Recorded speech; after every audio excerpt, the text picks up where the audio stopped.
It's 2 a.m. in the middle of the night. My phone beeps and glows. Babe, I can't live without you. Hey, it's dark in front of me. My heart is in pain. Am I screwed up already? Hey, I'm in the other world now. The constant WhatsApp notifications and scary messages. I was dismayed that the other world was within range of my phone. I was also disgusted with myself for dating such a man. Hi, I'm Jenny. I've been longing for a job since I was a little girl. I am 27 years old, working hard every day. My friends are starting to get married here and there, but I still enjoy spending time and money for myself. I have a boyfriend, George, whom I have been dating for a year. We have been friends for a long time at our university. I was surprised when he suddenly confessed his feelings for me last year. But he is refreshing and has a sincere personality, so I accepted it willingly. I gladly accepted. He must know that I am a workaholic. I was hoping that he would support me to work hard. However, this man was the type who would change once we become lovers. One Wednesday, I was dragging my exhausted body after a hard day's work. I boarded the train on the opposite platform from my house. I headed for his apartment. As soon as I rang the intercom, he opened the door with a rush. Jenny, you're late. I missed you. I lightly push aside the 27-year-old man who tries to mimic crying at the doorway and enter the room. I told you, I was going to be late due to a meeting today. I miss you, you know? Yes. Jenny, that was cold. You used to be so nice to me. Really? I brush off his dissatisfied expression as he puffs out his cheeks. I heat up the half-price sticker lunchbox I bought at the supermarket in the microwave. Although he came home first and called me over, he doesn't even make me a cup of tea. Listening to him babbling on and on, I ate my meal, put the garbage away in a plastic bag, and got up. What? You're leaving already? I have work tomorrow. Oh, I'll miss you. Why don't you just stay? It's a long way from work. I'll come visit you again this weekend. Huh? I almost let out a sigh at the man pouting his lips. I miss you. It's all he keeps saying. I mean, I miss you too, because you insist on seeing me.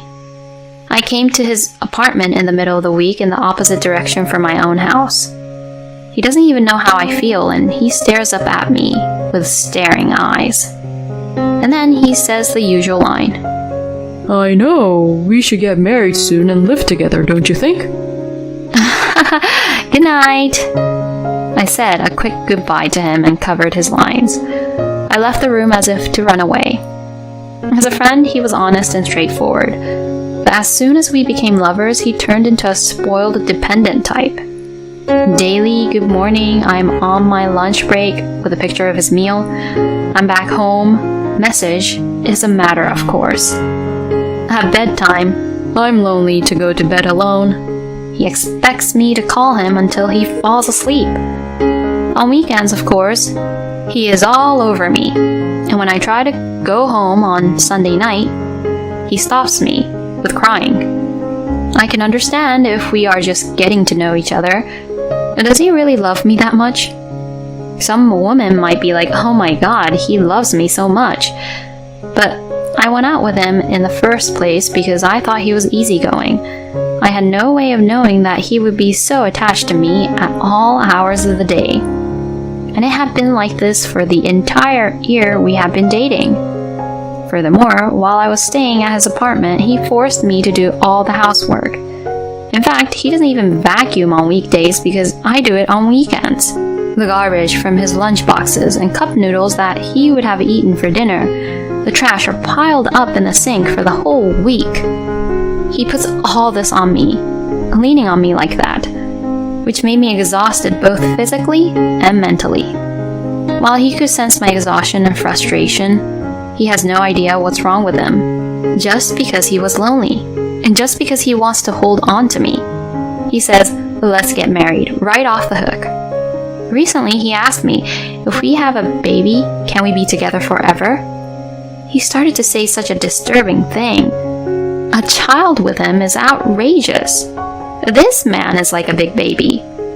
I've known him as a friend for a long time, so I have sentimental feelings for him. We have a lot of mutual acquaintances, so it's a little awkward to break up with him. Moreover, his outward appearance is fresh and good-looking, so people like him. If I make a bad move, I might become the bad guy and people might not like me. Still, I can't think of marrying him because I can't stand him. I began to think seriously about breaking up with him. One day out of the blue, I received a message from him saying, I have something important to tell you. "Is he seriously going to propose to me? Or did he finally run out of love with me, the cold, workaholic person I am?" I feel bad that I hope it's the latter. Depending on what he said, I decided to break up with him and arranged to meet with him. The day of our agreement. At the coffee shop where we were meeting, what came out of his mouth were unexpected words. I have cancer. What? I was stunned by what I had not imagined at all. Is it bad? When I asked him fearfully, he nodded his head while trembling. If I have an operation, it might be cured. But if it fails, I will probably have 6 months remaining. Oh no. The word life remaining made the blood in my head drop suddenly. I don't know what to say to him. He smiled brightly at me as if he feared for me. I'm sorry. You're busy and I have to talk to you about this. Don't worry about me. I'm just worried about you. Thank you. You're really kind. That's not true. No, that's not true at all. Because I've been thinking about breaking up with you because your love was too heavy for me. Without even noticing that you were sick. He holds my hand with a serious face. I'm such a pathetic person, but will you support me? Even the doctors have said it. He says that if I have hope to live, I might be able to overcome this. You are the most important person in the world to me. George. When I get better, will you marry me? What? You don't have to answer me right now. I'll wait for your answer. With that, he patted my head and left the restaurant before I could. I was left with the words "the rest of my life" and marriage. I couldn't get up. For the next half-month, all I could think about was him. I thought I was having such a bad time that I wanted to break up with him. I only remembered the good times. If he only had a few days left to live, I want to support him until the end. I want to do what I can if my existence is the source of life for him. But when he asks me to marry him, I hesitate. Even if he sensed it, would I be able to spend the rest of my life with him? Is that what I want for my life? I cry every day with anxiety, sadness, and hesitation. I was unable to come up with an answer. At that time, I happened to run into his mother at the train station. He used to take me to his parents' house often, so I knew his mother well. "Oh, Jenny, it's been a while." "Hi, ma'am." Seeing her talking to me with a nice friendly smile, I felt a squeeze in my chest. If her son goes ahead of her, such a smile will fade away. I felt sick to my stomach. And with that momentum, I bowed deeply to his mother. "Ma'am, please let me marry George." "What?" She rolled her eyes. Of course, if someone suddenly asks you to let her marry your son in front of a train station, you can't help but be puzzled. She could not help but be perplexed. So I said my thoughts as best as I could. Even if George has only 6 months left to live, I want to support him as his wife until the end. "What?" "I will study about the disease and do my best to be useful, so..." Oh, wait a minute. What are you talking about? "What?" What do you mean George has only 6 months to live? What? What? It was my turn to open my eyes at her words. Confused, I told her what he had told me about his illness. She sighed deeply, holding her head. I'm sorry, Jenny. That's just his crazy story. Huh? He's been trying to get people's attention for a long time. making exaggerated pleas for something that wasn't even a serious illness. Even though he's not even very sick, he's always used a fake illness. I can't believe he still does that now that he's grown up. No way, but the fact that I don't know about George's illness is proof of that. There's no way he wouldn't have told us, given his personality. What? No way. Then what's the point of me crying for the past half months? Jenny. She has just exposed her son's lie. She drops her gaze apologetically. His illness and 6 months to live are all lies.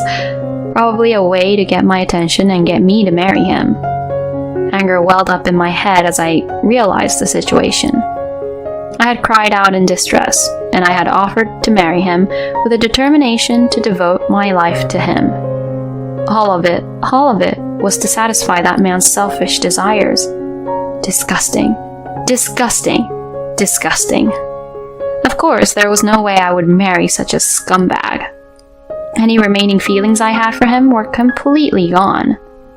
I resolved to cut him off mercilessly, but there was still a chance that he would make me look bad. So I asked his mother to keep quiet about his lies and to enlist the cooperation of those around him. A week later, I visited him at his apartment. Jenny, I'm so glad you came. He greets me with a weak smile and voice. I'm already sick of just seeing that face that has won me over with its auspiciousness. In my mind, I'm doing him a favor. He is smirking at me for accepting his proposal, but that charade and our relationship will end today. You look better than I thought you would. He froze when he saw the big guy who had just popped up from next to me. Tom? Oh, what are you doing here? That's my line. I told you to come to me first when you get sick, didn't I? Tom, me, and George went to school together. He has a lot of willpower in his family. He himself is a firefighter who wants to use his muscles to his advantage. I'm glad she asked for my advice. I took full advantage of my connections and asked her to see me at the university hospital where my dad is. I asked that they see you as a second opinion. Let's go there now. Ugh. Leaving Tom to deal with the sudden turn of events, I left the room. Let's hold out hope until the end. I'll support you too. Well, how about the marriage then? Let's go. No, I'm fine. Don't be afraid, you're a jerk to be shy to me. Oh no, that's not what I meant. George was squirming and resisting. But he was no match for Tom's straightforward personality, energy, and strength. He was taken to the hospital to be tested for a cancer that never existed. The test results were, of course, healthy. Normally, I would have hugged him with tears in my eyes and said, "I'm so happy for you." This time, however, things were different. The hospital he went to had misdiagnosed his condition. When the doctor asked him for the name of the hospital, there was no way he could answer the question. Tom easily found out his lie. Of course, he had to force Tom's father in the hospital to make arrangements for him to see a doctor. Tom, who had arranged the medical examination, was furious. I got Tom a viewpoint and witness, and bullishly accused him of lying. After being pursued by me and Tom, he opened up and said what I expected him to say. Because Jenny won't marry me. He answers like a spoiled child. Tom, who knew only the surface of his health and well-being, opened his mouth. I tugged at him and told him, "Let's break up now. I absolutely detest to be married to you." Why? It's just a cute little lie. When I told you I didn't have long to live, you loved me so much that you decided to marry me. And now that I'm alive and well, you should be relieved.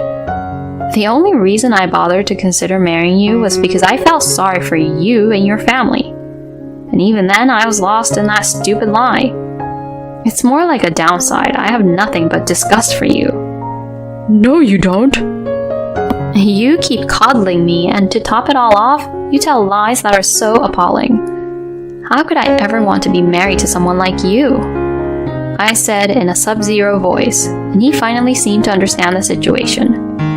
Then he burst into tears and cried out, No, no, no, no, no. I refuse to even break up with you, Jenny. Wah! The big man was doing everything he could to get out of his misery. Tom, the big muscular guy, is backing away. I was a little relieved to see that this was still a bizarre sight. I pushed Tom off his back, unable to take my eyes off the strange man, and we walk out of the apartment. George, noticing that I was not at all distracted, rushes over to me. Wait, Jenny. See, I can't live without you. That's another lie, right? No, it's not. Once you tell a flat-out lie, you'll never be trusted again. Goodbye. Wah!